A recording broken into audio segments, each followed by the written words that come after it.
Good afternoon and welcome everyone to the final round of the FIA ERC Championship here at Rally Hungary. I'm Bex Williams, ready to talk you through our qualifying stage, and alongside me I have none other than eight-time world champion co-driver Julien Ingrassia. Good afternoon to you, Julien. Good afternoon. Maybe 8 times world champion, but never European champion. It's a good start for me. We're off to a great start here. No, that's right. Never a European champion. And I'm delighted to say that you're here on the FIA ERC with us, because the competition here throughout this year has been fantastic, the past few years. In fact, so it's a delight to have you along on an ERC event. And I'm very, very happy to discover the quality of those events and the battles. Like you said, there is battles everywhere. Of course, we have the champion already with Padan this year, but still the places on the podium are running on, and on the juniors also.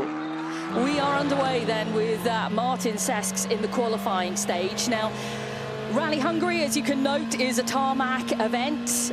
Julien has been out having a look at some of the stages. We talked to some of the drivers today. They've given us some comparisons to different World Championship events. Certainly Mads Osberg comparing it to some of the vineyard stages at Rally Germany. In some sections on the wide open stuff, a little bit like Spain.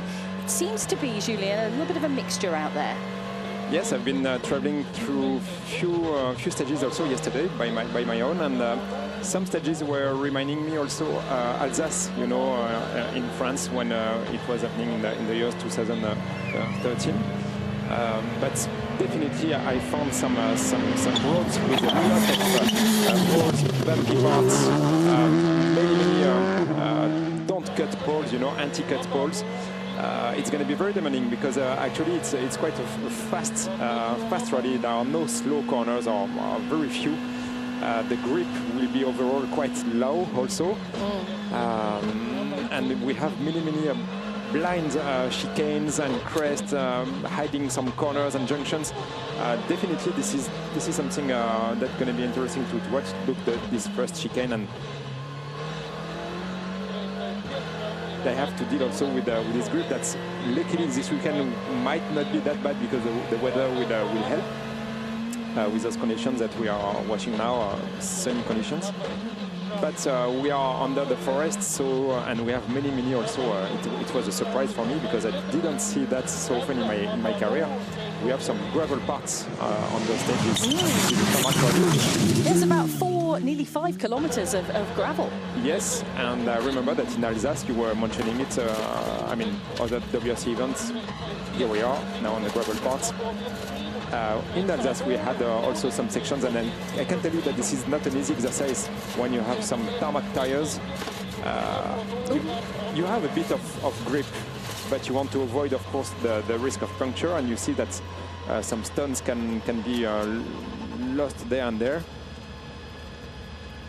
Yeah, it's a difficult one. You know, the sensation I can imagine of a tarmac tire on gravel. It must feel very strange.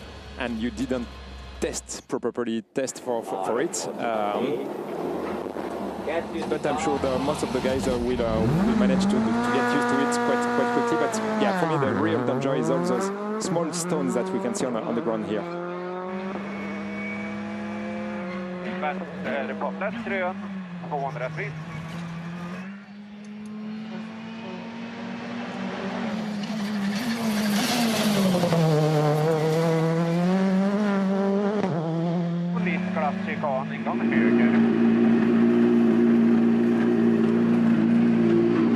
Martins looks like a good time there, 2:13.3, 7 tenths faster than what Mikko did in shakedown. So, are you happy with the time? Yeah, actually, I'm quite happy with my pace. We were coming here. I felt unprepared, and I still feel a bit unprepared. It was not easy to get to the last round due to budget things, but that gravel, it's amazing on these tires. No, it's like crazy. It doesn't. You don't think that with the tarmac tire you can drive so fast through the gravel, but yeah, it's really like a gravel tire there. Some good tarmac tires then. Best tarmac tires. That's interesting. This is what we were saying. The grip is not that bad with those tires. You can trust it. But the only thing is the risk of puncture, and we know that they have an amount of tires that is limited. This is 16 tires for those guys for the whole weekend, including this qualifying and the shakedown. So this is a bit of a lottery here because this is quite fast. We don't have proper corner on gravel, but still you absolutely need to avoid having a puncture.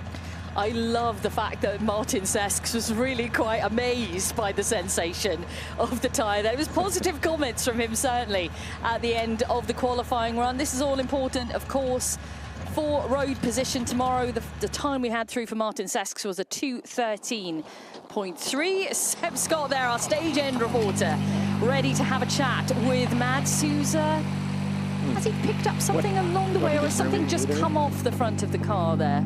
Maybe a branch. Yeah. Well, let's hear from Mr. Osberg then, who should be, you know, in fine form on Hungarian roads.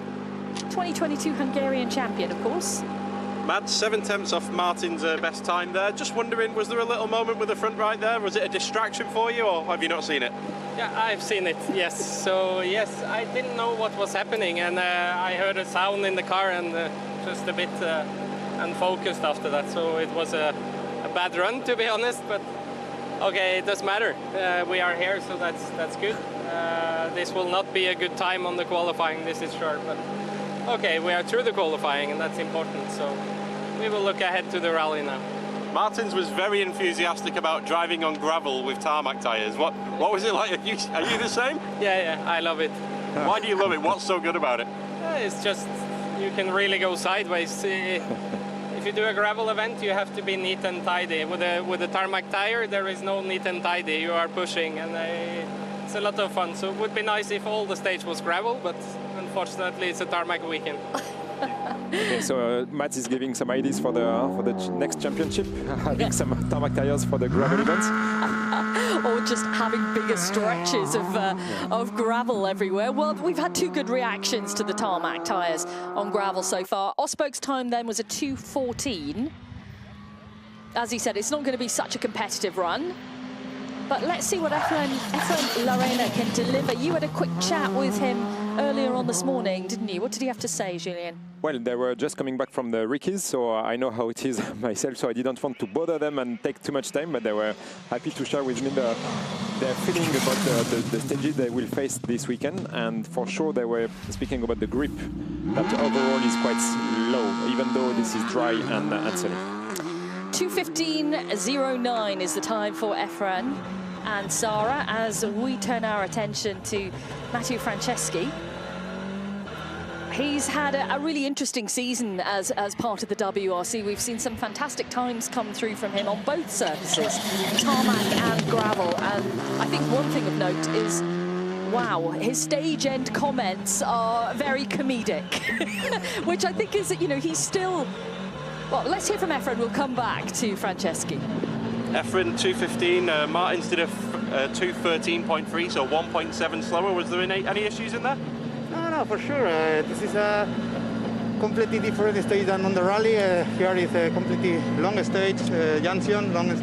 So here, okay, it's completely different. So let's see tomorrow, this afternoon and tomorrow.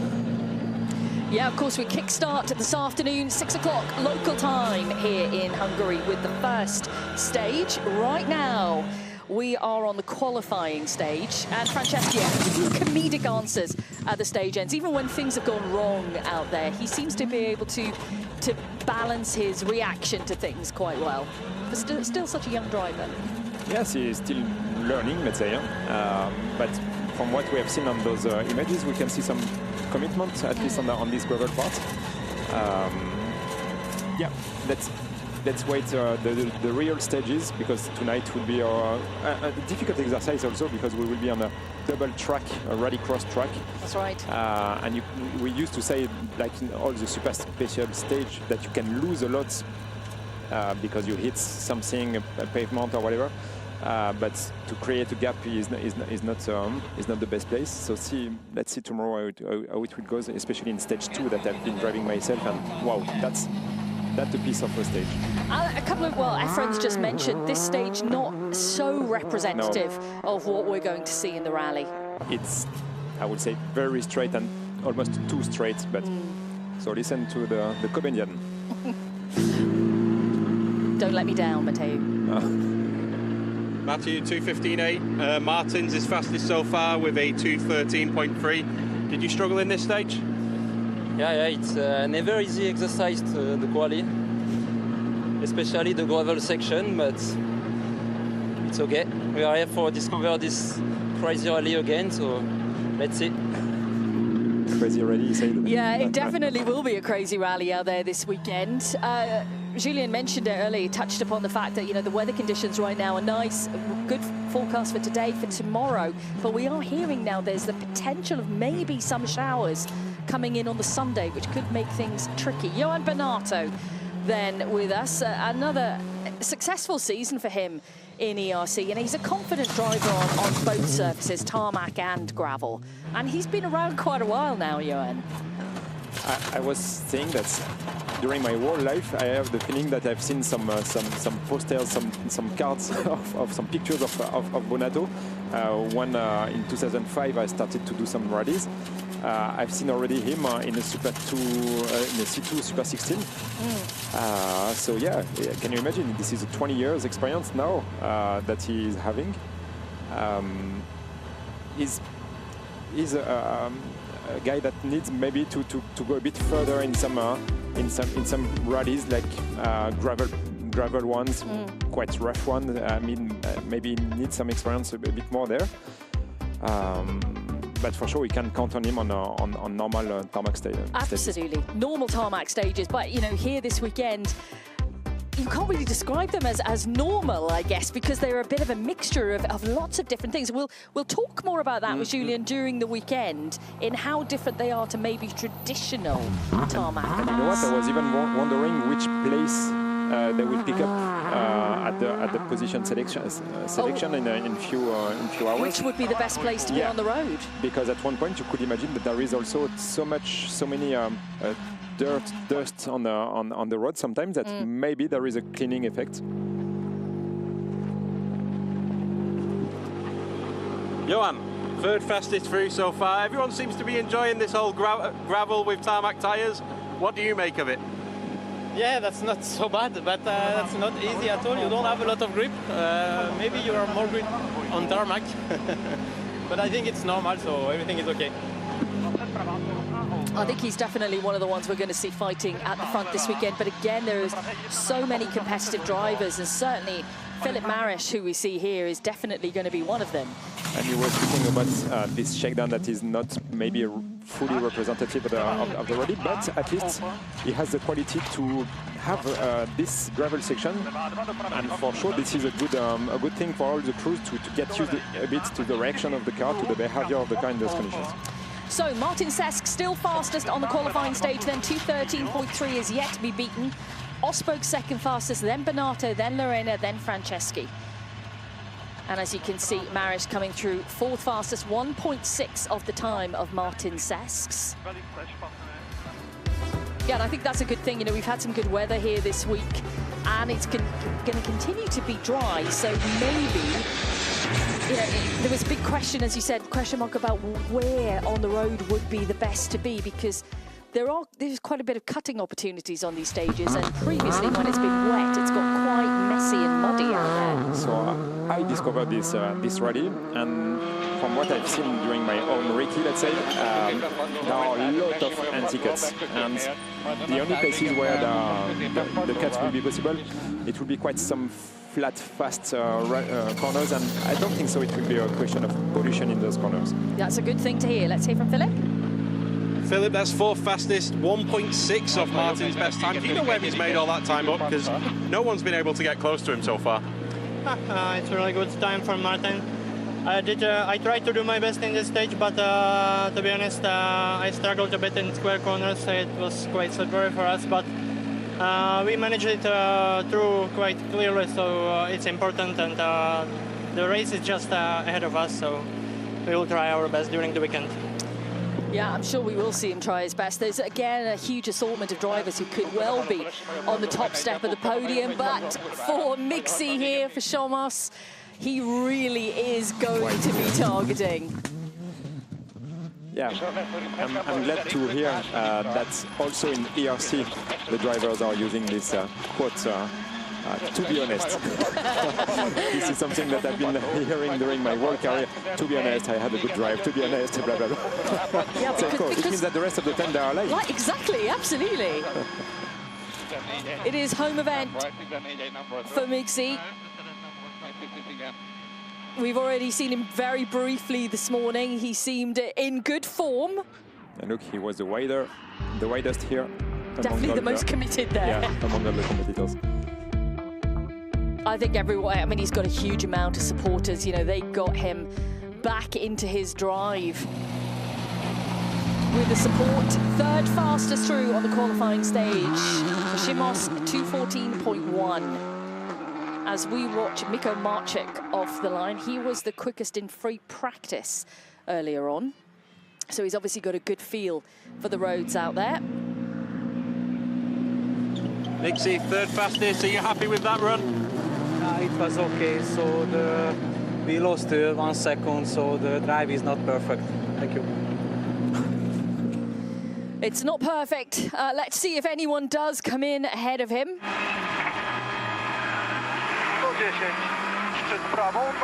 This is always an interesting combo when we see these on events, because Mads Osberg has been very much tutoring Miko Marcik. and then you get to a point where they're competing together and you think, well, how much have you taught him? How well have you taught him, Mr. Osberg? How worried are you now about the threat of Miko Marcik? Maybe you should have kept some secrets. When you're looking at a recce like you have been, you've been out and about on a tarmac event, what are you looking for? What key indicators are you looking for, Julien, to get a feel of the event? I had the roadbook on my knees, of course, and I was surprised about few mini chicanes and stuff like this that can be tricky, because we heard previously one of the competitors saying, yeah, but the rally is starting tonight or ahead of us. I don't agree with that. The rally is starting when you start the recce's. And if you miss something during the recce's, and I know what I'm speaking about, hashtag Rally Cyprus 2009, you can have big troubles. And it's quite easy during the recce to miss one junction or one of those hidden chicanes. The rally starts at the recce. You heard it here first. Now, for the last time we were here, Miko Marcik was second to Mads Osberg.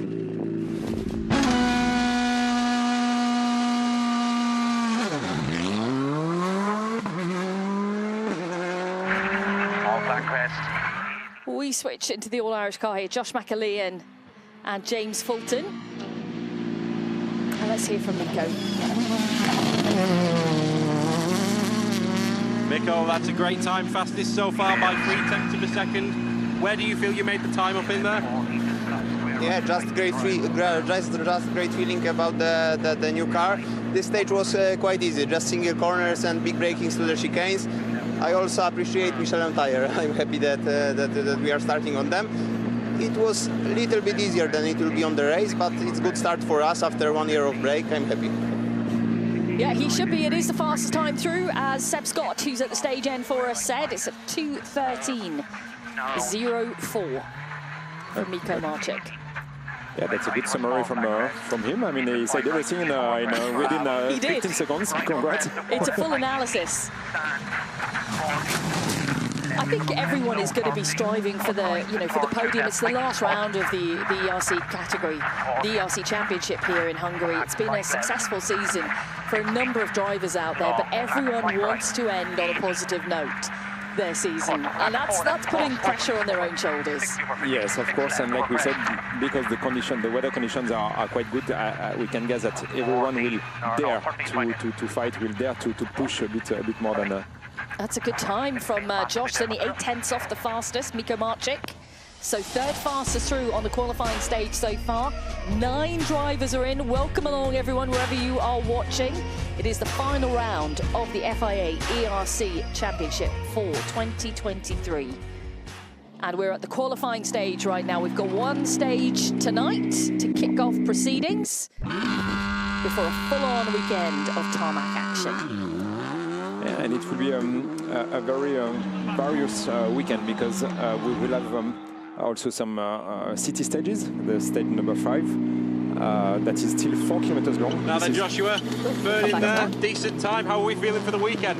It's quite a tricky qualifying. I've struggled all morning in there, and it's working with the engineer and the team to try improve the driving, so it looks like it's came a bit better. But yeah, really looking forward to this rally. The stages look immense, and yeah, looking forward to get going now.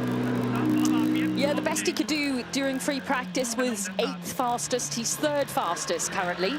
Obviously, still have more drivers to come through, but as he said, he struggled in there this morning, so he's had to work with the engineer back here at base to try and get the setup correct for this type of stage. Yeah, but this type of stage we will not see during the rally. During the rally. Stage 4 is also with a flat surface and smooth surface, but for the rest of the time it will be way more bumpy than what we are watching there.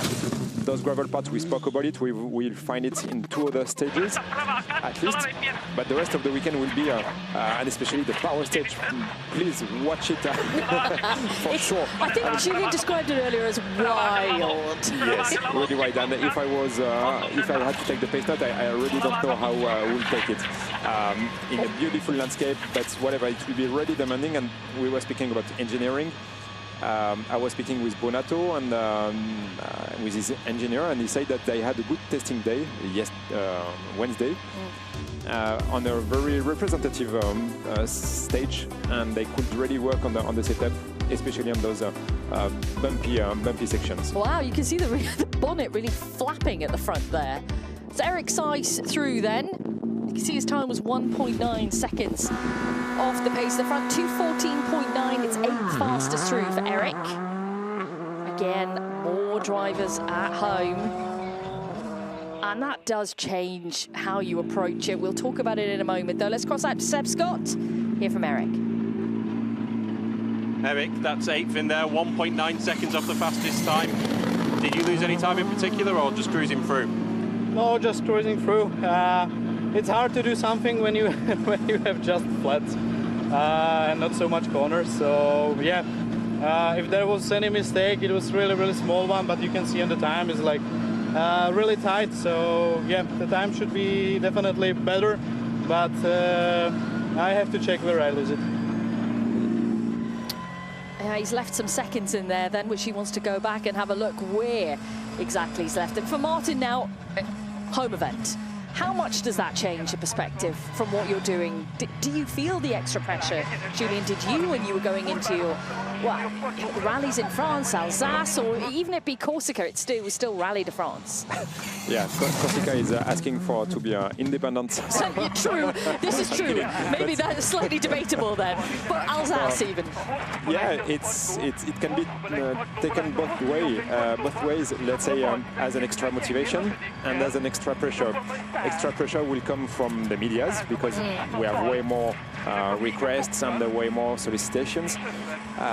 So you can be a bit more nervous and tired because of all that. And motivation, because sometimes you know that your friends will be in this stage or there and there, and you have even during the stage you can have a thought about them, and it gives a smile. And I'm sure for Martin, it is going to be that this weekend. The friends, the family, they're going to be out in force. You know, it's that extra bit of confidence that they can give you, knowing you've got that support. Your cheerleaders at the side of the stage. It makes a difference. He had a little shake of the head, though, as he crossed the flying finish here. And it is the slowest time through so far. Let's hear from him. 2:19.03, the Teddy in the back. Martin, home event here, a bit of a shake of the head. Was everything okay with this stage? I think we had a puncture on the right side, maybe, or something is shaking in the car, and we have some brake issue also. So I don't know, not the best qualifying. Okay, let's see if we can have a little look around then. Just, he felt like it might have been. No, it looks to have everything looks fine. But like I was not saying, but at least I was wondering, in this rally, with those conditions, the road position will not make the huge difference at the end of the rally. I don't think so. Bogdan Kuzma now, Hugo Magalesh, another very experienced co-driver who, you know, sat alongside many drivers over their career. It's so important for, you know, for the younger guys, but even not so much the younger guys, to have experienced co-drivers alongside them. Not only is it knowledgeable, but it's a confidence builder as well, when you have someone who absolutely knows what they're doing beside you. Yeah, we can't imagine how many the co-drivers are doing, and a driver could not do that. And it means that having an experimented co-driver, you will feel in your bubble, you will be ready to just give 200% during the stage, and the rest will be flowing, and you don't take care about what is happening around, you know. And also in terms of pure notes and pure rickies, for sure having someone that can detect some, describe some tricky places or whatever, can warn you on such a chicane that might be a bit more tricky than expected and so on, can help for sure. Absolutely it can. Okay, Bogdan just heading towards Seb Scott, who's out there interviewing all the drivers for us. We've got Seb Scott this weekend at the stage ends, and also we have Peter Mackay, who will be delivering the very latest to you at every single stage end here in Hungary. Bogdan, 11 seconds lost from the fastest time. Were there any problems in there? No, just we don't like the big ruts with the tarmac spec, let's say. We don't like the big ruts. Okay. The ruts that must be forming in there now on the gravel sector, I guess. Okay. You can see on some of the when they head into the gravel sector, which we'll see now with Ferenc here, how sometimes the car is, I think probably this is the feeling that is, in this part it starts to dig quite a lot. Yeah, that's true. But this is very short, and for me this is mainly the feeling that you have and how you can dare to approach this gravel section. Ferenc Vincea now then. And again, you know, we're coming into now a stream of Hungarian drivers who are going to be following. 1.2 seconds off the pace of the front. That's not a bad time through there at all. But there's a lot of chat inside this car. And my Hungarian's not the strongest. I don't know about yours. So I can translate for you, yes, okay. if you want. Julian and Gracia on the notes translating this weekend. If you have any requests, let us know. Yeah. What is for sure is that it's not an easy exercise also to hear someone give you some pace notes and also at the same time being driving. You need to make two things at the same time. So maybe this is a good moment for them to experiment this situation. And night Rabocsi wait. He's looking forward to tonight, I think. We missed the front of that, unfortunately. Yeah, we'll see him later. We'll hear from him later, certainly. Fergus Turan now, who has been, I remember speaking to him, chatting with him back in the early days of certainly my career. He's been competing since 2002 behind the wheel. Well, 20 years. Yeah, I mean, he's competed in many different championships. We've seen him on multiple WRC events over the years. And, you know, still competing. He's done quite a few events here in Hungary this year. This will be his sixth event this year.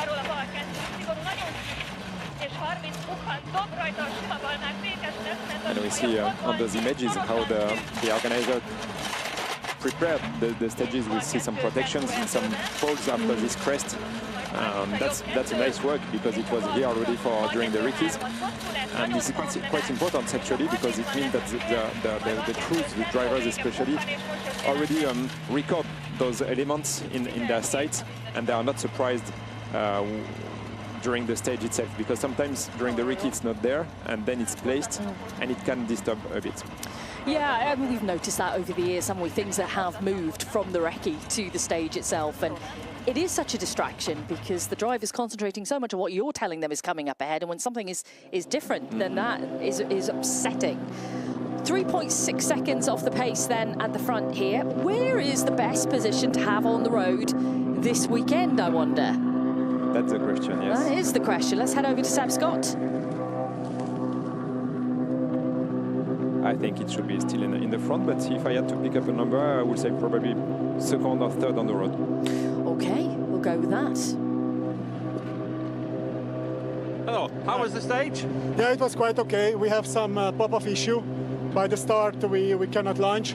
Really good. So basically, I'm happy. This is nothing. This is just a qualifying.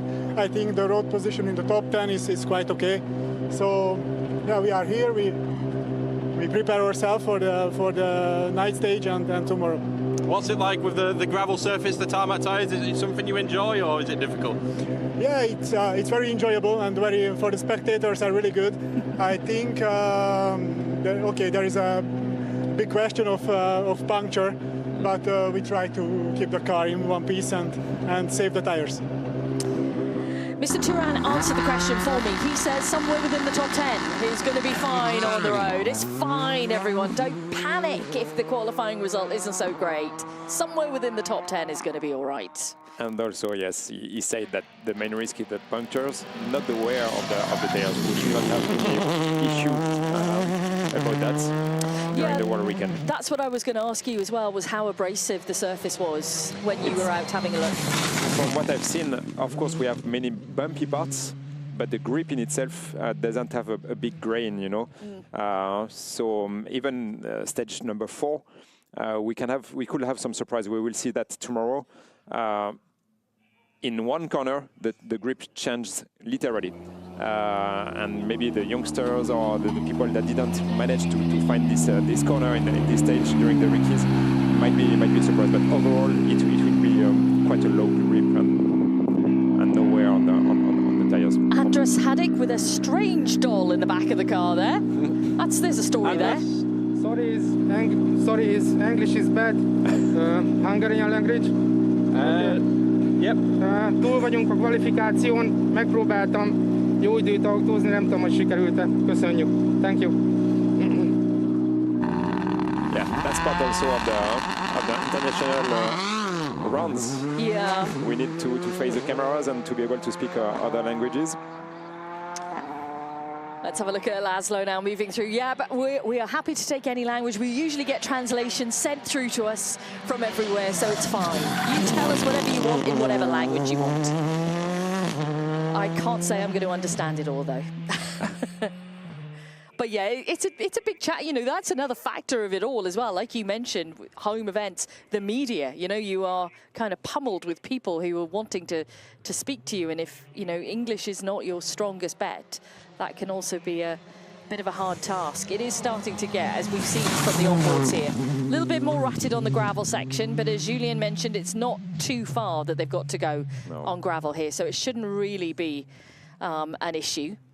I love these kids on the bikes. So let's go and have a little look at the stage. Let's just bike in. Yeah, we see kind of engineering discussion there.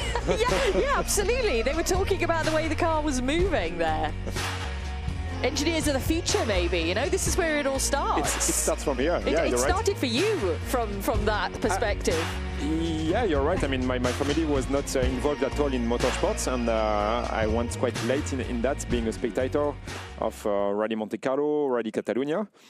And this is maybe by watching that when I was 14, 16, that I became what I became. Yeah, absolutely. 8-time world co-driving champion alongside me this weekend. Julien Ingrassia is here for the whole weekend. Oh, they're having a look at the tyre pressures now. They have all the good reflex already. They do. Laszlo comes through then 15th fastest out of a total of 16 drivers.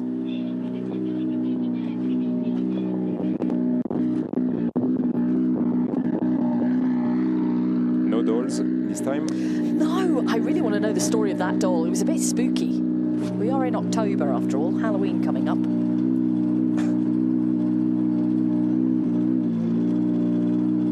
Laszlo, are you happy with that run? No, like the stage. Not good. Why don't you like the stage? I don't know. Are you looking forward to tonight though with the super special? Yes. Yep. Yeah. Simple questions, simple answers. Simple answers, yeah. He just doesn't like the stage. Why do you like it? I don't know. But I think we can we all feel him. We do. We understand. We get it. Just don't like it. But the Super Special tonight will be a different prospect. It is round a rallycross track. It should be side-by-side action, 2.4 kilometers. That's getting underway at 6 o'clock local time here. This is what I like with the beauty with the FIA ERC Championship is that, you know, you're heading into territory where you see the national competitors coming to compete to this level. We're seeing different liveries on the cars, we're meeting different drivers, but they're all competing up at the same level. And that is what I like about the European Championship. Yes, and I had opportunity, I mean, we could witness those last months in France, the fact that the Russian guy, sorry, I have Novikov in mind, but this is not him in WRC, was coming in France to Grazin, sorry, yeah, was coming in France to train on gravel especially, and it was nice to see a world rally champion competitor doing those good times. It gives an idea of the level we need to reach in the national championship. Yeah, absolutely. Okay, let's hear from Josef. Let's see if he likes this stage. Josef, how are you? What are your plans and what are your expectations for this event? I am very happy to be here. The stage is very, very beautiful. Tire good, car good. Thank you, team. Thank you, family. Oh, there we go. Positive all round. Everything is good right now. And it was the last competitor, no, almost, yeah. And it's good, yeah, to have some guys that know that they will not fight for the victory, probably here, but enjoy every single meters of competition. Yeah, absolutely. Philip Allen now, then Adele Furness, who we see returning. And hopefully, tarmac is going to suit Philip this weekend. But yeah, you're right. I mean, people are going to be out supporting Josef, like for all the Hungarian competitors here, of which there are many. There's going to be huge support out there.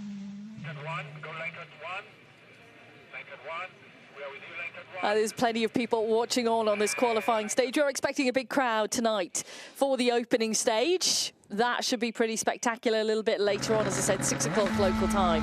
That is going live. Now, this is an interesting one. Norbert Michaelis is a world touring car driver and champion, previous champion, but having a bit of a crack at his home event here in rallying. He's been so looking forward to this. Philip's completed, though. Let's take a look at Philip's time. 14th fastest out of 18. Let's hear from Philip.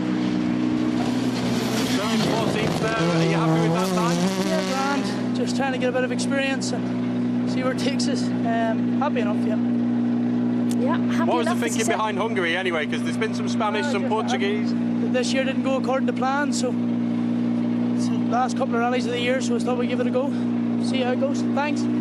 Yeah, it was definitely a tough start to the season for him. But, you know, the last few events, I think it's important to get, you know, back out in the car in the European Championship, and like you said, see where it leads for him. Okay, Norbert, now transitioning from circuit racing, Julian, into rally. It's a completely different thing entirely. Maybe some sensations will be similar, but there won't be many. At least he still has a steering wheel into his hands, but he's passing from a two-wheel drive to a four-wheel drive.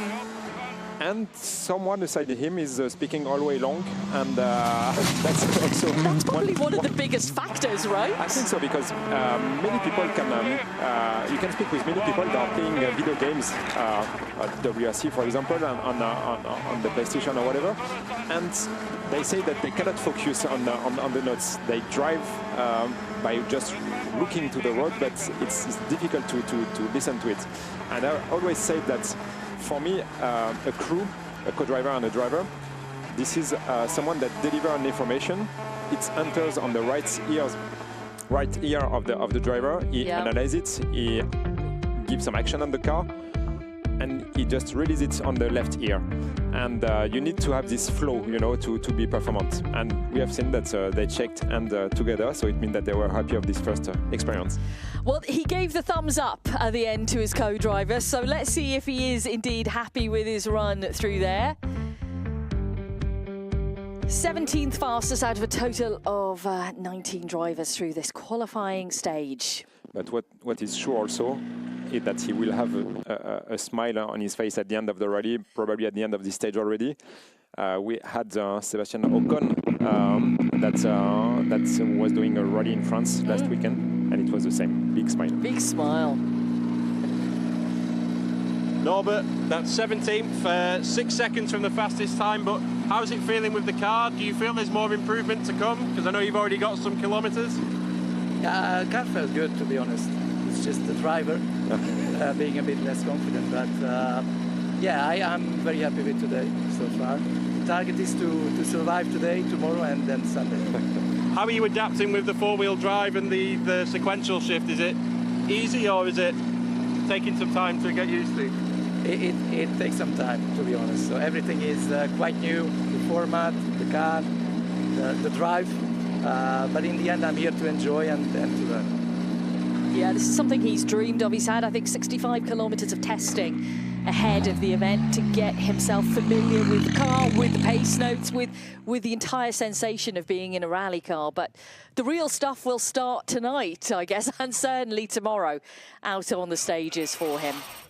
There's the results then. Fastest through in qualifying is Miko Marcik's really strong time on the board, that 2:13. Cesk's only 0.3 of a second behind, though. Then Josh McAlean with a far better qualifying result than he had in free practice. Mads Osberg 4th and Miklos Šimos 5th. Vince 6th, then Bernardo in 7th, and the rest of the drivers to follow. Where is going to be best on the road? Well, we'll be finding that out throughout the weekend. Of course, we'll be catching up with our qualifying guys when they head back to the service park here in Nyíregyháza very shortly, and you'll be seeing, of course, all the action later on. So this is the update then, the schedule ahead for Rally Hungary, the final round of the ERC for this season. We kickstart tonight with our studio at 17:45, then straight into stage 1. Saturday and Sunday morning, not too early starts. You don't have to get out of bed too early, everyone. It's very pleasant, 9:15 and 9 a.m. through a total weekend, which hopefully will thrill you out there, and we'll have our final winner of the event. And don't forget, we still have championships to be decided here. The Juniors and ERC4 will be decided this weekend. So there's a lot to look out for, but we will be back in action with you later on at 17:45. We'll catch you later.